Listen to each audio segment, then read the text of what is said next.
आधी पैशांची मस्ती दाखवणारा व्हिडिओ, नंतर शाळेतील मुलांना धमकावल्याचा व्हिडिओ आणि त्यानंतर एका व्यक्तीला बॅटने मारहाण केल्याचा व्हिडिओ। अशा सगळ्यांमुळे वादात अडकलेल्या सतीश भोसले उर्फ खोक्याने हरणांचीही शिकार केल्याचं बोललं जाते। हाच खोक्या पोलिसांना अजून सापडत नाहीये। महत्त्वाचं म्हणजे शरण येण्याआधी हा खोक्या केसमध्ये पळवाट शोधण्याचा प्रयत्न करत असल्याचं समोर आलंय। पाहुयात यावरच लोकशाहीचा हा स्पेशल रिपोर्ट।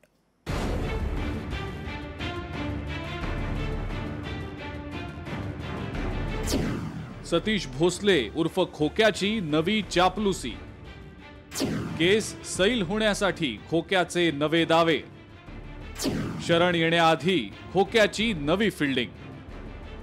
गाडीच्या डॅशबोर्डवर पैशांची थप्पी लावत मस्ती करणारा सतीश भोसले उर्फ खोक्या अजूनही फरारच आहे। एका व्यक्तीला बॅटनं बेदम मारण्यासोबत या खोक्याचे अजूनही अनेक व्हिडिओ व्हायरल झालेत। याच खोक्यानं हरणांसह अनेक प्राण्यांची शिकार केल्याचाही आरोप होतोय। महत्त्वाचं म्हणजे या खोक्यानं हरणांचं मटण सुरेश धस यांना पाठवल्याचंही बोललं जात आहे। हाच खोक्या एकीकडे पोलिसांना गुंगारा देतोय तर दुसरीकडे माध्यमांना मुलाखती देतोय। त्यामुळे पोलिसांच्या कार्यक्षमतेवर प्रश्नचिन्ह निर्माण होतंय। एका व्यक्तीला सतीश भोसलेनं बॅटनं मारहाण केल्याचा जो आरोप होतोय त्याबाबत सतीश भोसलेचे वकील काय म्हणतायत पहा। ढाकणे कुटुंबाला जर मारहाण सतीश भोसलेने केली असती तर सतीश भोसले स्वतः ढाकणे कुटुंबाला दवाखान्यात घेऊन काय गेला असतं?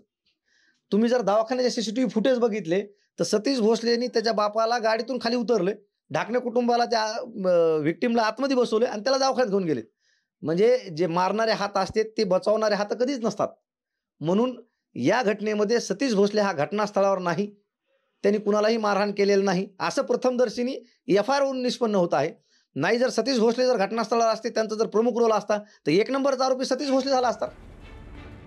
सतीश भोसले उर्फ खोक्या पोलिसांना शरण येण्याची शक्यता आहे। त्यामुळे सतीश भोसले आता केसमधून पळवाट शोधण्यासाठी नवनवे दावे करतोय का असा सवाल आता केला जातोय। त्याचप्रमाणे सतीश भोसले हा भाजपचे आमदार सुरेश धस यांचा जवळचा कार्यकर्ता आहे। सुरेश धसांनीही ते मान्य केलंय आणि म्हणूनच राजकीय दबाव टाळण्यासाठी सतीश भोसलेचा तपास विशेष पथकाकडे देण्याची मागणी आता केली जाऊ लागली आहे।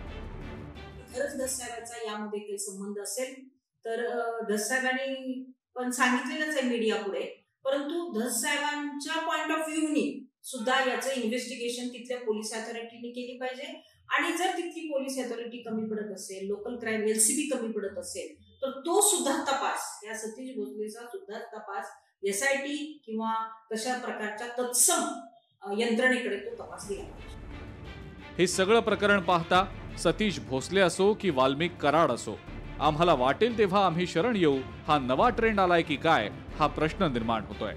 त्यामुळे पैशांची मस्ती दाखवणाऱ्या सतीश भोसले उर्फ खोक्याच्या मुसक्या पोलिसांनी लवकरात लवकर आवळल्या पाहिजेत। हरिदास तावरे, लोकशाही मराठी, बीड। लोकशाही मराठी ऐका, पहा, जागरूक रहा।